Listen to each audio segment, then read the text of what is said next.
Hey, everybody. Welcome to Big Blend Radio with Nancy and Lisa. You know, the crazy mother-daughter travel team traveling full-time on our Love Your Parks tour, and also publishers of the various digital Big Blend magazines. You can see it all. Just go to blendradioandtv.com. So we were in North Carolina, Raleigh, North Carolina. I think it was last year, this year? Where we went, but it was Don't know winter. anymore. It was around Christmas time. I do know that for a fact. And while we were there, we met Julian Mann and his dogs, Diane and his wife, their dogs Marco and Bee. And he welcomed us to come have some Krispy Kreme donuts. And who's going to say no to that? But we're not necessarily talking about donuts today, though we could, but we'll just get hungry. But he has written a novel, and we found out about it, and we're like, well, we've got to read it. And Nancy grabbed hold of the book. It is called Madam Vice President. It is a riveting story. Nancy calls it one heck of a page turner. And it shines, as long as being a really good novel and a story, it shines the spotlight on the 25th Amendment. So that is kind of timely with what's been going on politically. And so welcome, Julian. How are you? Well, I'm fine, Lisa. Thank you for having me. And it's good to see you and Nancy again. And I'm in my dining room table, which you are well aware of, surrounded by Bee and Marco, who I think hearing your voice and missing you. So we miss playing with them. And you know, we can't tell everybody, you know, if we travel, we pet sit, and we meet the most amazing people. And we didn't get to meet Diane, but we did get to spend time with you and Marco and Aunt Bee. It's not just Bee, it is Aunt Bee. It's Aunt playing outside on the trampoline. So we got to give a shout out to Trusted House Sitters for connecting us, because this is it. You know, we've met so many fascinating people, authors, artists, ceramicists. It's very interesting. And now security, a dog trampolinist, a dog trampolinist, and a Krispy Kreme donor. Yes. But this is amazing. So your novel, so Nancy starts reading and she goes, no, this is really, really good. And it's excellent. And I want to tell people that you are a retired attorney and judge, and also you've written a lot of other papers and articles in that realm, but you turned your pen to fiction. So what led you to write this story? Because as I recall, you said it took about 10 years to write. Yes.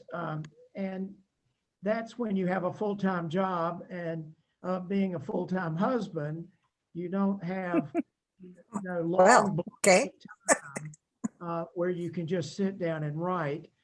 I did manage to get a really good start by visiting one of my colleagues, a late colleague, John Hardwick, who was the chief administrative law judge in Maryland. And for about 3 years, he invited me up to his home in Darlington, Maryland. And I would get up early in the morning and write 3 or 4 hours a day, or maybe 4. And then we would spend the rest of the day together. He was the closest person I've ever known to Abraham Lincoln. He had a beautiful library, and enjoyed our conversations. But after a week's time of that kind of regimen, I could write almost a draft of one chapter. And so it took about 1 week writing from my outline that allowed me to eventually complete the first draft. And from that, it went through quite a bit of editing process. So it takes a good deal of effort to get from a draft through the editing process. And for all of the writers out there, you cannot neglect the editing process. It's what brings the polish to your novel. Yes, this is really true. You know, we've done so many author interviews over the years. I mean, this is 15 years of radio, but we've always covered books, and whether it's fiction or nonfiction. And of course, when Amazon opened up the world of creative space and self-publishing, there was a lot of authors out there. and they miss that step of editing. And thank goodness there's a lot of companies and individuals who have that expertise that know how to edit novels and books. And so we went through a really rough patch there of books and reading where you just go, please, you've got something so good, but you're But you killing gotta, it. you know, gotta get it- organized. I know. And so it's the same as recording music. You've got to have your producer and your sound engineer to do it correct. And you're absolutely right. But Nancy's a stickler about that. And she was like, Yeah. you were positive, just really happy about reading. So it's my turn. Oh, yeah. Well, now, in one book I read, this lady was in an old car and she drove it to the top of a hill. And then she saw something, did something, and she got back in the car and drove down the hill. But when she drove down, she went from a she to a he. I'm like, wow, I don't know what happened in that part of the book. The pronouns were all mixed up. And then throughout the rest of the book, you really didn't know what you were reading, even though the story had merit. Something as simple as the wrong pronoun is really confusing. Well, maybe the for author the really reader. wanted that because that's timely now. I mean, everybody has Well, pronouns. maybe, but it was just, like, I can't recommend the book because I don't know what's happening to who, Mhm. unless she was a twin and, had a boy twin brother. Well, my first endeavor started out with Edwina Woodbury at the Chapel Hill Press, and she's, I think, retired now, but she really helped me in a lot of respects, and particularly found a quite experienced editor who did my first edit. And I had a lot of others. I had some subject matter editing from Peggy Payne, who was a very accomplished writer and on the literature faculty at Duke. And then there were, others that helped me along the way. But it went through about 4 editings process Wow. that was really helpful. And there's, the kind of editing that catches your grammar and your punctuation.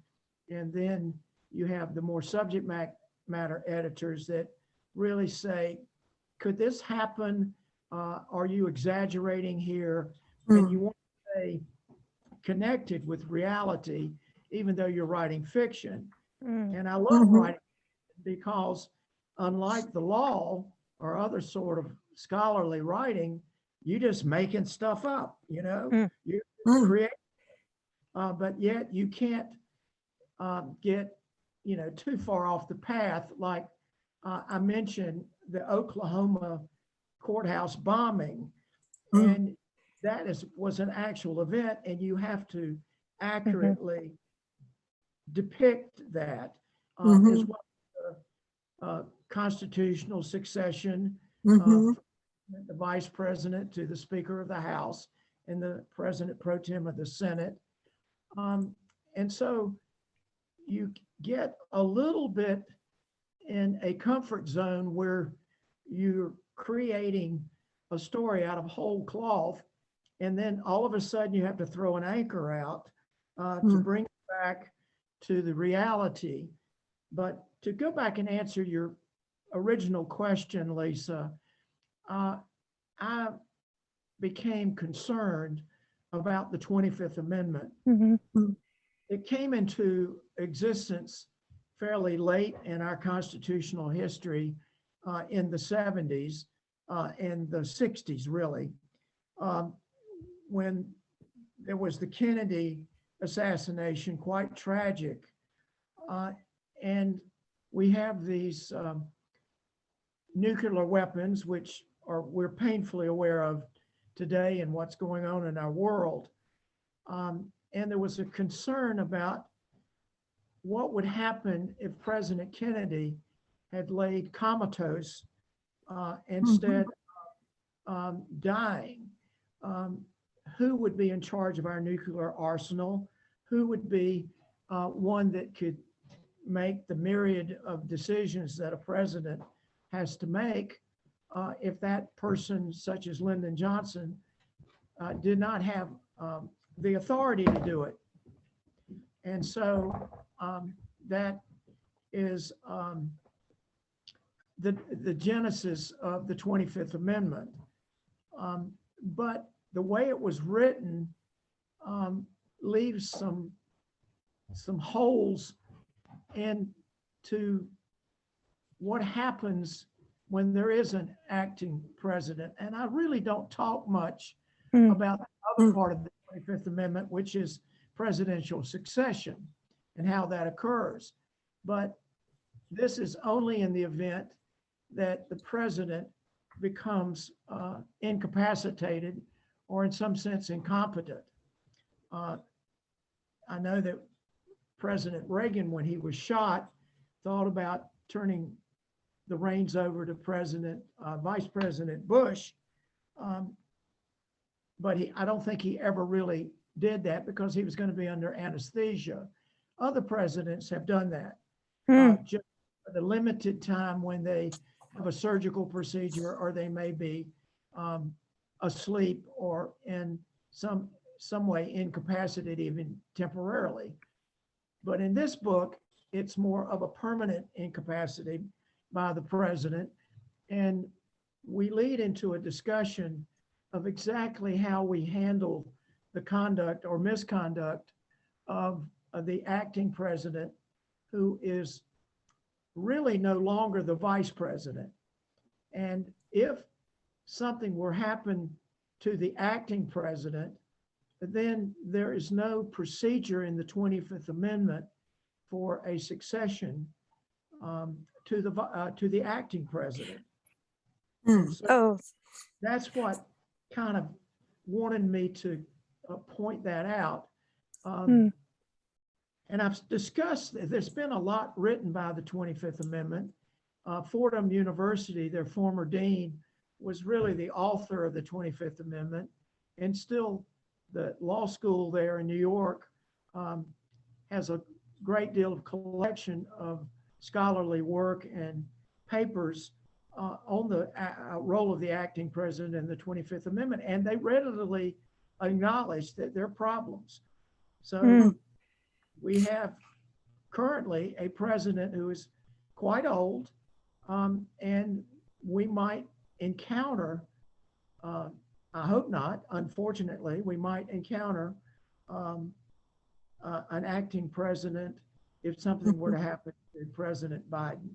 Sure. And right now, didn't Kamala Harris actually take over for him for just, but like what you were saying, for that one medical procedure, she did have that stint of actually being the first female president. The first female acting president. Acting president. I know we're talking to a judge or a lawyer, and we're going to have to get it all right. Get it right. The devil's in the details. It's true.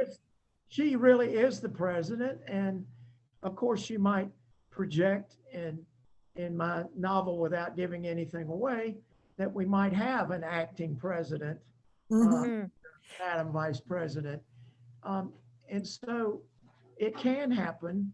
It just has not yet happened. And Okay. So this, I think what's interesting about your novel too, is you're writing about a woman. And, you know, so there, I'm sure Diane got in there and she said, wait, no, this is not what happens. But she seems to be pretty headstrong. And hi, Diane. Hi, Diane. We finally get to meet her. Nice to see you. This is Carolina. Okay, there it is, North Carolina. So did she help you write about Victoria? Because Victoria Pierce is your main character, and and I say character in heaps and in heaps, because she's a big character. Yeah, she is a big character. And fortunately for me, I've had some very, very strong women in my life. My mother, my two sisters, and Diane.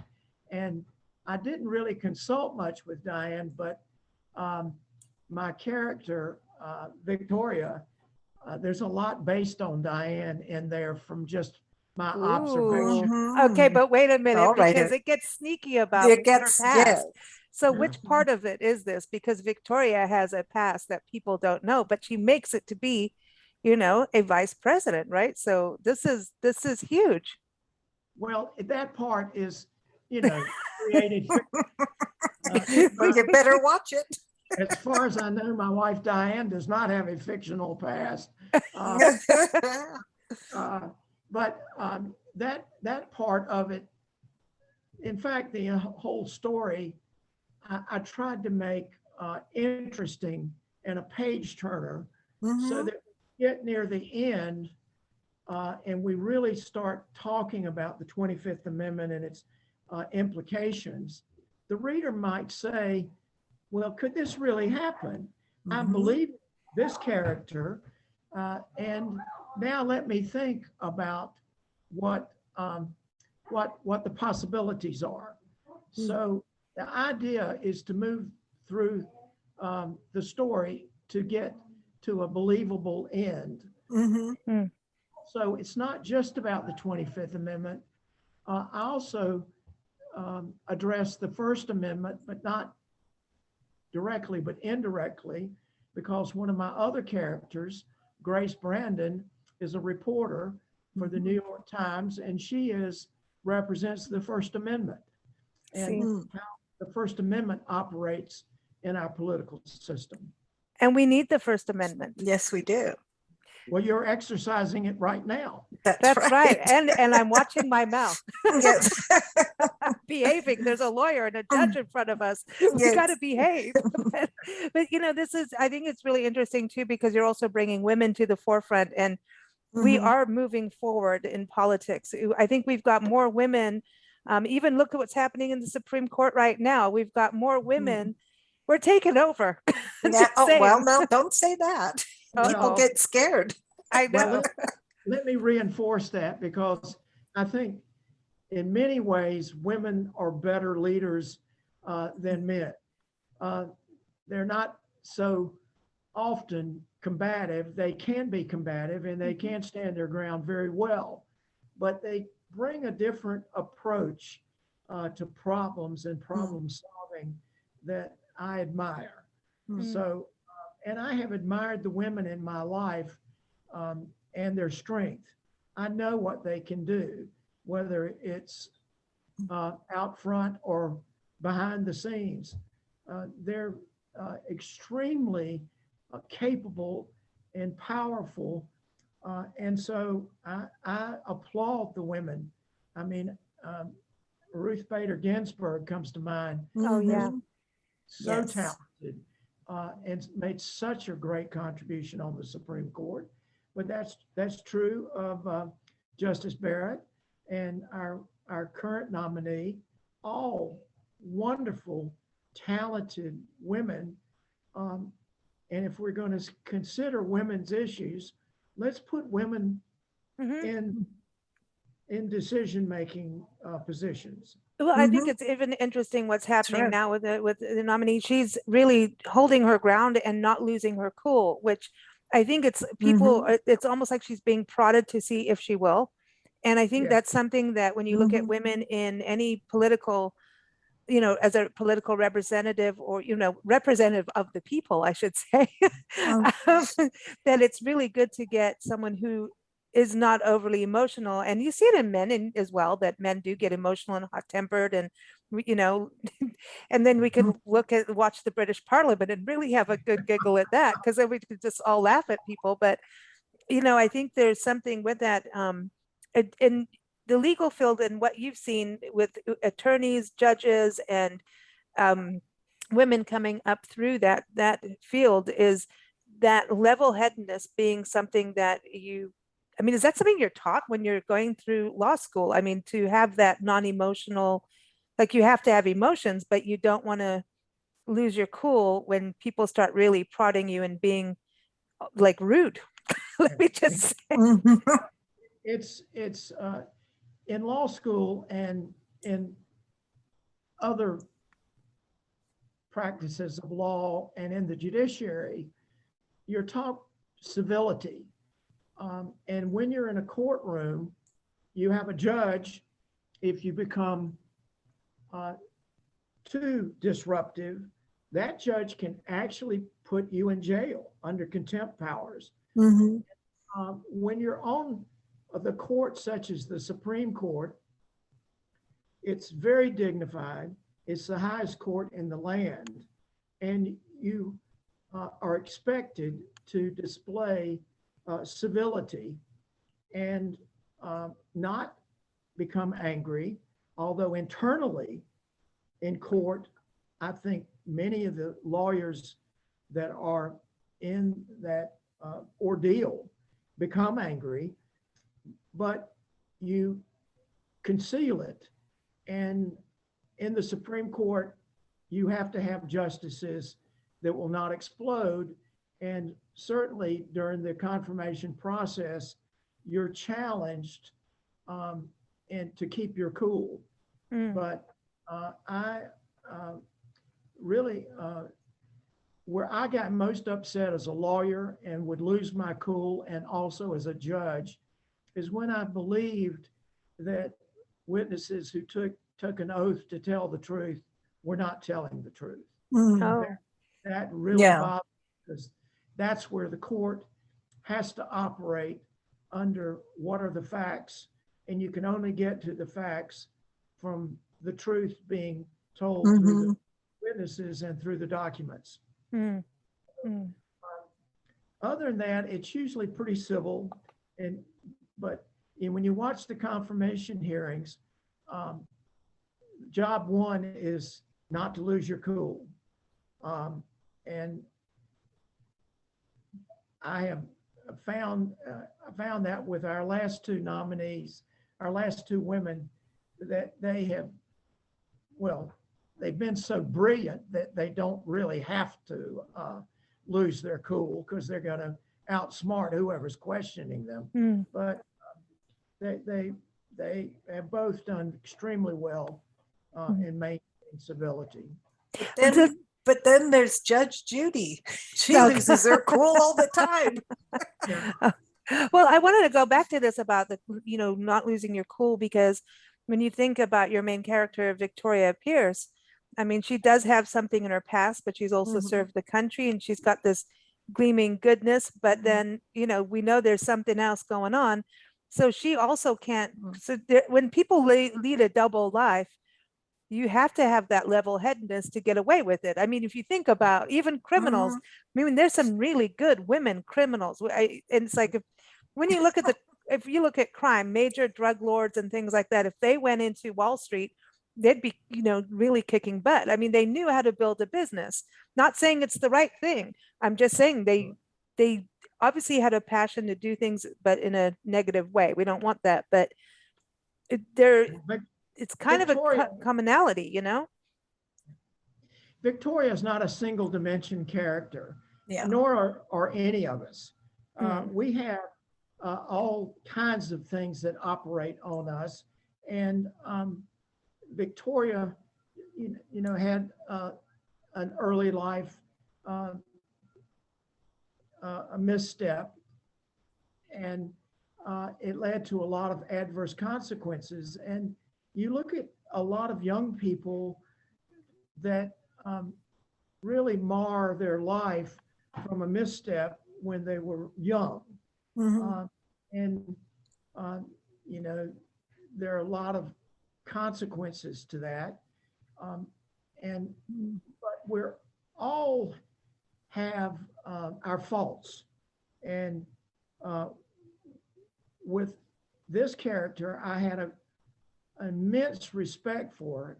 And I'll have to take a sidestep here, because what surprised me when I was writing is that you step into the mind of your character, and suddenly you're upset with your character, or you're upset with people challenging your character, and yet you're writing from those perspectives.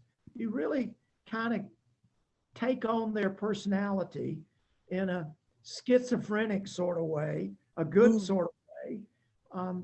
And so I had a great respect for Victoria and her talent and her resolve, and her military background, and what that led her to do, that at times was not what a single dimension character would do. Hmm. She trespasses and transgresses from time, but don't we all, Sure. So who would you pick if this were made into a movie? Who would you pick to play Victoria? It's funny you ask. I've never been asked that question before, but I think Jennifer Lopez would make a wonderful. And yet there's many others that could play that character, but she is Latin or half Latin, and Camilla Harris, it has African American and Indian and some Latino. So Now, we haven't talked about this before, but also the gal that just won for West Side Story, she's from Puerto Rico, or she's biracial or something. But did you see the Oscars? No, we didn't. We heard Okay. about him though. We heard there's a lot of slapping around. Yeah. Oh, yeah, Will Smith. But this gal who won, I think, was the best supporting actress or the best actress for her role in West Side Story. I think she might also be a good person. right. And she's holding scissors, so you have to take it. That's right. That's when I say, yes, dear, I agree. Yes. Exactly. That's the well, and I think that's another good thing is because it's not just women moving forward, and even in the military, it's looking of women of diverse roots. And look, we're from who's pure anything anymore. No, I don't think And anybody we is. shouldn't be thinking that. I mean, it's just we're all connected in some way. We are. We are, and with Victoria, she goes through a grilling training as a Marine, and not when you and what we have to remember is that there have been women in the Marine Corps since the late 40s. This is not something recent. There's a lot of pioneer women that have gone through that training at Paris Island, and they're not looking to graduate cupcakes. These are stern military trained women, and in her instance, she went up and became, without giving a lot away, she became a general, and that is speaks well of her and her ability to attain that rank. But there are many women that have eventually achieved that rank that we don't know much about. Now, what about why did you start her off in Oklahoma? Because you put her on a farm. Her background, her roots are in Oklahoma, and I'm going. You're so North Carolina proud. What's going on with Oklahoma? Well, my mother was born in Oklahoma. Oh, there you we go. So now we have to look at your mother's past here. What was going on? And with Victoria, without giving too much away, she was not born in Oklahoma, and the first part of her life was in a place that was far, far away from Oklahoma. So she landed in Oklahoma, and she did not have a good experience in the farm life, but she learned a lot from it, and it made her tough. And it really prepared her for basic training in the Marine Corps. So we're gonna end up with a spoiler here. I can feel it. We got to behave. No, yeah. Because she's got such a good history, So, but are you gonna write a follow-up? Do you think a follow-up to this story? Well, I've been asked to, and also I've been asked to do a screenplay. Oh, cool. I have been working on that, and that's a different art form. And reason they give an Oscar for a screenplay adaptation from a novel. It takes a certain talent to do that. And I've been asked to write the sequel. And of course, I'm writing another book right now. And I'm 70% completed. but it's a totally different genre. But, it took me 10 years, and I don't know how many more 10-year periods I have to continue to write novels. You better. But I love I love writing. I Oh. enjoy it, and it's and I want to say to your viewers that writing is as much an ingrained or given talent as it is something that you have to develop. I compare bricklaying. Nobody is particularly good when they start to lay bricks and have them come out level and everything looking perfectly. But over time, the more you do, the better you get at laying bricks. And it's the same with writing. You may not start off, being a polished writer, but you can become a polished writer over time. Sure. And if you're dedicated to the craft. Well, I think that being an attorney and also a judge, you all know how to write really good letters. The best letter writers in the planet, and I don't know, it's we get the giggles about it all the time, because I swear 1 in every 10 authors is an attorney or has some kind of legal background or some background that they know how to read the details, write the details, and they have that kind of brain that can handle the spider web, you know what I mean, and make the spider web make sense, so that's a Well- talent, to see, and it's And you it's must really have- interesting. Yeah. You must, as a judge, just hear everything. I mean, there's so many weird things that people do that, it's right there to use. When I'm teaching, I tell them, my class, that when we're reading cases, it's that, the truth or reality is stranger than fiction. You just watch Judge Judy and you can see Exactly. all of the different circumstances that she falls into. But going back to the lawyer writer or the judge writer, this is our craft in the legal profession.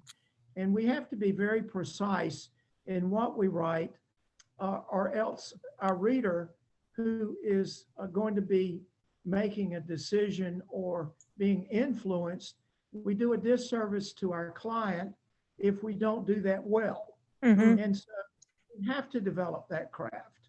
And I've just written a piece for the Advocates for Justice, which were used to be called the trial lawyers, and letting them know that they can be writers simply by developing and taking on what they already know. Your observation is correct about those in the legal profession already having a great ability to write, and then they turn that into published writing. Very Awesome. cool. Well, Julian, thank you, or Judge Julian, not Judge Judy. Judge Julian. Thanks for joining us, and we got to say thanks to Diane for joining us, and Marco and B did pretty good. I heard them a couple times, but they're doing good. But Well, they're right beside me right now. oh, They're it's cool. time to play trampoline with them. Everyone, again, the book is Madam Vice President. It's by Julian look. Mann, and that's Mann, M-A-N-N. So you can get on Amazon, all your favorite places, bookshop.org. Check that out, and of course, keep up with us at bigblendradio.com. Thanks so much, Julian. Thanks, Julian. Thank you.